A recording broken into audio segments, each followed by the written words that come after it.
Thank you very much. I should mention, like many of you, English is not my first language, it is Danish. And I've noticed from videos when I speak English instead of Danish, I need to concentrate more, and I get this really grumpy look on my face, which is a real issue when you're a happiness researcher. But I'm really happy to be here in Iceland, really happy to see Iceland taking leadership again in this field. I also know that when people hear I come from the Happiness Research Institute, they imagine that my office is full of puppies and ice cream. Unfortunately, that's not the case. It's full of reports. I'll be sharing some of the highlights from this report we did a few years ago for the Nordic Council of Ministers. Very briefly about the Happiness Research Institute, we were established 10 years ago, and we're 10 people in Copenhagen trying to shed light on 3 questions. So how can we measure happiness or well-being? Why are some people happier than others? And what can we do to improve quality of life? So once we've solved those questions, I can retire, but it's not going to be anytime soon. The report, well, I mean, I'm speaker number 27, so I think we have established by now that well-being economies are economies that use actively well-being tools and metrics to inform policymaking. So I'll slim my presentation down and just say from the report that we see Iceland and Finland leading the charge within the Nordic countries, and unfortunately Denmark, my country, is at the back of the bus. So we're still stuck at the monitoring, tracking well-being data, but not using it actively in policy making. We see 3 challenges in moving things forward for all Nordic countries. The first is that we still need a common language to talk about well-being. I think that has been mentioned a couple of times today. I was very much agree with you, Jannis, earlier when you had your one wish that we need to develop a more nuanced, more precise language within this field, because we are talking about sometimes different things when we're using the same term. And that goes whether we talk about well-being, quality of life, happiness, all of those terms are wide, complex umbrella terms. And we need to be able to tear that apart and have a more precise language to describe individual components that well-being consists of. And if this was a forum on the economy, that is what we would be doing. The economy is also a complex umbrella term. We would be talking about the unemployment rate. We would be talking about inflation, certainly. We would be talking about growth, GDP per capita, exports, and so on.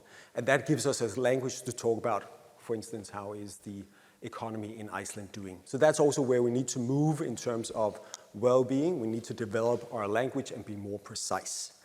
And I think a first step is just to build on what the OECD put forward more than 10 years ago in their guidelines on measuring subjective well-being, using 3 different dimensions when we talk about well-being. So an overall life satisfaction and eudaimonia, or sense of purpose, and the affective dimension, or what kind of mood, what kind of emotions do we experience on a day-to-day basis. I think we all need to be better at using the more precise terms instead of this overall well-being term. So secondly, with the well-being measures also comes some ethical challenges and concerns that we need to have better answers for going forward. For instance, is the well-being of a child worth more than the well-being of an 85-year-old?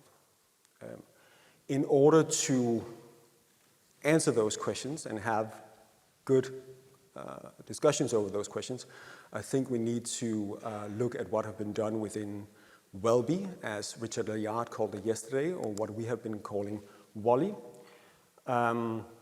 Wellbeing Adjusted Life Years. It does provide a model with a single unit, also as Tanny talked about earlier, or Tina, sorry.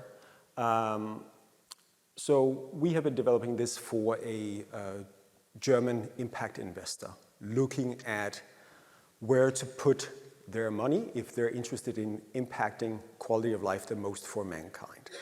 So if we could choose between curing one of two diseases, which one should we choose if we're interested in impacting well-being?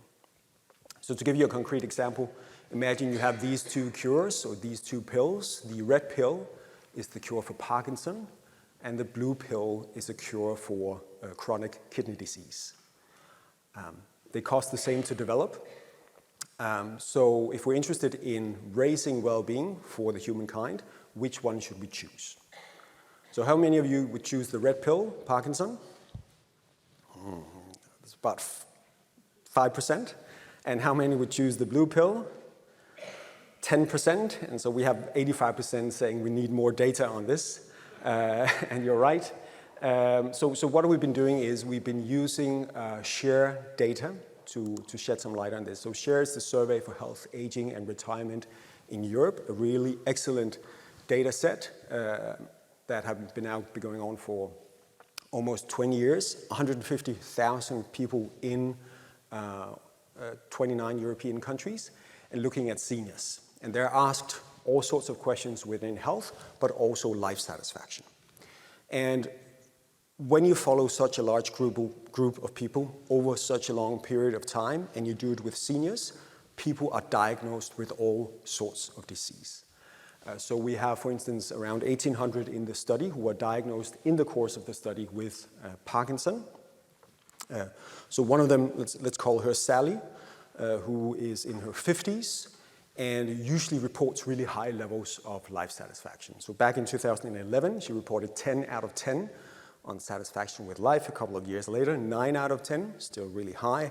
Then in 2014, she gets diagnosed with Parkinson's disease. And the following survey, she reports 5 out of 10. So the question is, how big is the drop? Should we compare it up against a 9 or a 10? Of course, we should compare it up against what would a woman like Sally in her 50s with that employment status, relationship status, etc. she has, how high would her life satisfaction have been if she had not been diagnosed with Parkinson?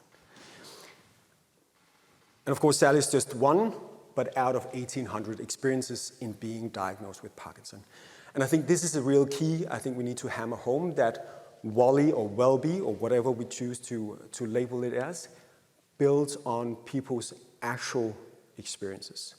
I very much agreed with the former speaker, Tina, on the power of using life satisfaction because it builds on people's experiences. So Tina, you mentioned some of the drawbacks of using QALY. And if I can add to that, one of the drawbacks is that QALY is building on people's perceptions. So QALY builds on asking 1,000 people, imagine you had 10 years left to live, and you now experience a medium level of pain. How many of those years would you give up to live with perfect health? And you might say 4 years, okay. And then I ask you, imagine you now have again 10 years left to live and you now are struggling with severe depression. How many of those years would you give up in order to live with perfect health? And you say 2. And we ask 1,000 people and we get their perception, their expectation on what it is to live with a medium level of pain or severe depression, but they don't know necessarily. And that's the main difference, and I think we need to really hammer that home in terms of subjective well-being, that's not based on what people think, it's based on what people feel and experience. That's a key point. So this was Sally, one data point with Parkinson. We can then use the 150,000 people in the data set to understand how does different diseases impact life satisfaction when you're diagnosed with that disease, and also compare it up against other setbacks in life, like becoming unemployed or becoming divorced, etc. So again, we get the single unit that Richard Layard talked about yesterday to compare vastly different domains. So we use it for an impact investor to judge where should they invest in terms of getting the most bang for the buck in terms of happiness, but it can also be applied easily to policy areas. So just a few seconds about the impact investor. They look at 10 different areas that could bring humanity forward. So big challenges like curing cancer, developing a sustainable protein supply, and have invested more than €1 billion in the past 3 years, and committing to investing more than €1 billion in the next 3. So the question of the blue pill, red pill, well, if we look at people with chronic kidney disease, end-stage chronic kidney disease in Europe, we see a 14% reduction in life satisfaction for that group. And we can then zoom in on a country, say how many well-being adjusted life years are lost every year due to this disease. Well, if we look at Germany, that tallies up to around 800,000 well-being adjusted life years lost, which would be the equivalent, if we found a cure, to make everybody in Germany feel safe in every neighborhood. So again, very different domains we can start to compare. The red pill, I think it was the red pill, the Parkinson cure. Well, we see people with Parkinson experience a 29% decrease in life satisfaction. But what is also so great about this data set is we can see who is married to who. So we can see what is the effect on your spouse if you're diagnosed with a certain disease. And we see a 2 to 3% reduction in life satisfaction. More for women, typically because they are take a bigger share of the caring part in family than men.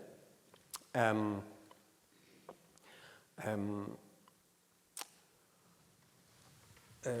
we can see, for example, a disease like Alzheimer's that has a bigger toll eventually on the spouse than the actual patient. So really, really good data we can use, again, to explore other areas. So what would it mean for Berlin? What would it mean for Helsinki if we were to reduce air pollution to 0 in those cities, again, with the single unit of measure? So basically using life satisfaction as a common currency where we compare different initiatives or different investments. We could also see what is the impact going to be from climate change with different temperature increases in different regions. Third challenge we need to address is we need to get more subjective well-being metrics into evaluations and get it to really live when we do surveys. We're behind, again, in Denmark on that one. So what we're doing is we're building a social value bank with Danish and Nordic data. So it is basically a database of what works for well-being or for life satisfaction. So looking at when people are able to reduce unemployment, loneliness, depression with 10% or domestic violence, how big an impact does that have on life satisfaction? So it's an open database. It will be free to use. We are looking for partners to feed data into it. We will feed it with the good panel data we have in the Nordic region. We'll also feed it with existing scientific studies and help local stakeholders build in subjective well-being metrics in their project evaluations. For the scientific studies, of course, sometimes academics disagree. So we'll do quality assessments of the different studies and give the most robust, most valid studies the biggest weight in the database to build the tool. And lastly, we want to focus on Nordic data because we see that it matters a lot where we help people, where they live. So, for example, becoming financially, having financial safety or security, that has very different effects in different countries, going from UK, for example, to India. So that's why we thought, let's compile the Nordic data because that's easily to compare. We have quite similar societies and we would more likely see more similar effects in the same countries. So if you have initiatives, if you need help with implementing subjective well-being metrics to judge them, to evaluate them, whether that's domestic violence, unemployment, loneliness, please reach out. And we'll be happy also to feed that data into the database so we get some really solid evidence in the Nordic region. Thank you.